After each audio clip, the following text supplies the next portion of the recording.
જય શ્રી કૃષ્ણ, રાધે રાધે. વિષ્ણુ, અહીંયા છે ને અમે 10થી 15 નંગ કાજુ લીધા છે ને એને છે મેં ગરમ દૂધમાં પલાળી દીધું હતું, જેથી સરસ કાજુ અહીંયા પલળી જાય.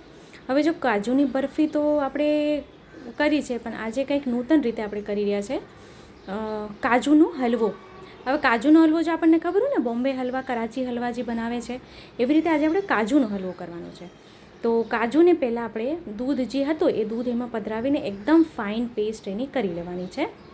કાજુ સરખા પલળી જવા જોઈએ એટલે ગરમ દૂધમાં પલાળવાનું.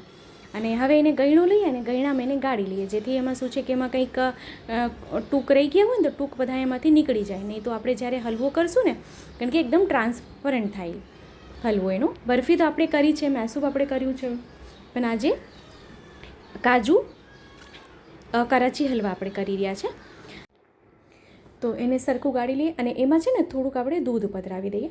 દૂધ એટલે અડધો કપ અહીંયા દૂધ આપણે લઈ લેવાનું છે. વધારે દૂધ નથી પધરાવી રહ્યા, કારણ કે વધારે દૂધ પધરાવશું તો એને ગેસ ઉપર વધારે વાર મૂકવું પડશે. તો જો અહીં ટૂંક જે હતા એ બધા નીકળી ગયા છે. તો એકદમ ફાઇન એનું જે પેસ્ટ છે ને, ફાઇન પેસ્ટ એનું નીકળી ગયું છે. તો એમાં છે ને હવે શું કરીએ આપણે, એમાં છે ને તપકીર એટલે આરારોટ. કારણ કે જો એકલા કાજુ એમનામ આપણે કરવા જઈશું ને તો ટ્રાન્સપરન્ટ નહીં થાય ને કરાચી હલવા જેવું નહીં થાય. અને જે કરાચી હલવો થઈ ખાલી આપણે આરારોટથી જ થાય છે, તપકીરથી થાય છે, પણ આપણે કાજુથી સિદ્ધ કરી રહ્યા છો. તો 1 ચમચી, 1 થી દોઢ ચમચી તપકીર લઈ લઈએ. તપકીરમાં ગરમ દૂધ પધરાવીને એને એકદમ સ્લરી જેવું બનાવી લઈએ ને, પતલી સ્લરી કરીને પછી કાજુનું મિશ્રણ આપણે તૈયાર કર્યું છે, કાજુના મિશ્રણમાં પધરાવી દઈએ. જે ખૂબ નૂતન રીતે આપણે આ એક સામગ્રી આપણે સિદ્ધ કરી છે. તો આપને જો વિડીયો ગમે તો લાઈક જરૂરથી કરશો અને હા, કમેન્ટ બોક્સમાં ચોક્કસથી કમેન્ટ કરીને જણાવશો કે વિડીયો કેવો લાગ્યો છે. તો હવે એક કઢાઈ લીધી. કઢાઈ હંમેશા જાડા તળિયાવાળી લેવાની. અને હા, અમે પહેલાં આપણે ઘીનો ઉપયોગ નથી કરવાનું, ખાલી આપણે કાજુ અને દૂધનો ઉપયોગ આમાં કર્યો અને તપકીર એટલે આરારોટનો ઉપયોગ કર્યો છે. જો કોર્નફ્લાવર હોય છે ને એ અલગ હોય છે, તપકીર છે અલગ હોય છે, એ ધ્યાન રાખવાનું. તો ધીરે ધીરે આપણે જેમ હલાવતા જઈશું ગરમ થશે ને મિશ્રણ ઘટ થવા મળશે, પણ ચલાવતા સતત રહેવાનું છે, નહીં તો ગાંઠા પડી જશે તણ, કારણ કે એમાં તપકીર છે ને તો ગાંઠા પડી જશે. એટલે કન્ટિન્યુ એને ચલાવતા રહેવાનું છે આપણે, જેથી શું છે કે નીચે બેસી ન જાય.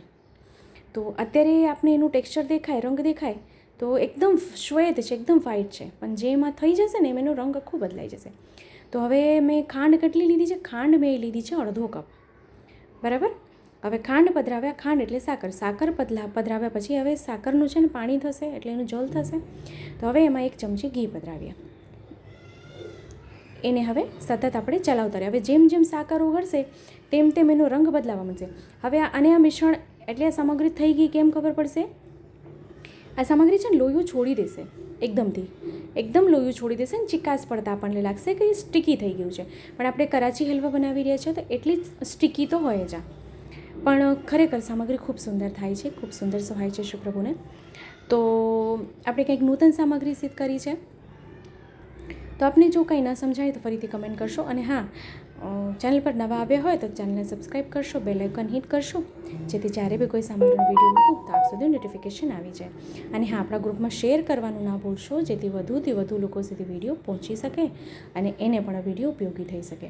બસ એક ખાસ ધ્યાન રાખવાનું છે, ગેસની આંચ ધીમી રાખવાની છે અને એને સતત આપણે ચલાવતા રહેવાનું છે. અને ફરીથી 1 ચમચી અહીં ઘીનો ઉપયોગ કર્યો છે. જો આપણે એલચી પધરાવી હોય ને પધરાવી શકો છો, મેં અહીંયા સ્કીપ કર્યું છે, ટોટલી ઓપ્શનલ છે, આપણે ન પધરાવવું હોય તો ચાલે. તો હજી આમાં વાર છે, થઈ ગયું છે. હું આપને આગળ દેખાડતી જાઉં કેવી રીતે આપણને ખબર પડશે કે આ સામગ્રી થઈ ગઈ છે. આમ આપણે થોડી જો આપને થશે ખરી પહેલી વાર કે તો ચિકાસ પડતા થઈ ગયું છે, નથી થઈ રહ્યું, પણ ના થશે, કારણ કે આપણે એમાં કાજુનો ઉપયોગ કર્યો છે. જો એકલા તપકીરનો કરું ને તેમાં આટલી વાર નહીં લાગશે, પણ આપણે એકલી તપકીરનું નથી કરવાનું. આપણે કાજુ, બદામ એવું કંઈક પધરાવીને આપણે કરીએ સામગ્રી તો સુંદર થાય. જો એ છે ને, આપ બદામનું અને પિસ્તાનું બી કરી શકો છો, ખૂબ સુંદર થાય છે.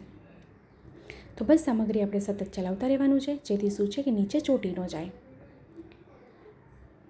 તો અહીંયા જો આપણે દેખાડું તો એનું ટેક્સચર આખું બદલાઈ ગયું છે, લોહીઓ અહીંયા છોડી દીધું છે.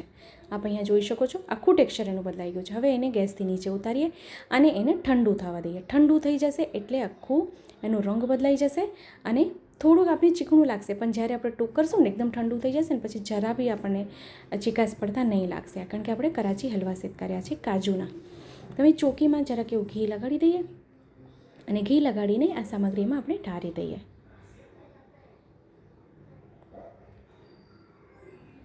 જો હાથમાં આપણે લઈ રહ્યા છે છતાં હાથમાં ચીપકી નથી રહ્યું, ચોંટી નથી રહ્યું, એટલે આપને જો અહીંયા સમજાતું હશે કે સામગ્રી ખરેખર સુંદર થઈ છે. કારણ કે કચાશ હશે ને, અગર સામગ્રીમાં વાર હશે ને તો હાથમાં ચીપકશે, ચોંટશે હાથમાં. તો હવે હાથેથી હું એને સરખું પોળું કરી દઈશ. જો આપણે જો એકદમ જાડી ટૂંક કરવી હોય તો બી સુંદર લાગશે અને આછી ટૂંક કરીએ તો બી સુંદર લાગશે. તો અહીંયા મેં બદામની કાતરી રાખી છે, બદામના કાતરીથી એની ઉપર સજાવટ કરી દઈએ, સાજી દઈએ એને અને હાથેથી આમ થેપી દઈએ જેથી સરખું ચોંટી જાય. આપણે હું દેખાડું તો હાથમાં બિલકુલ બી સામગ્રી ચીપકી નથી રહી, એટલી ચોંટી નથી રહી.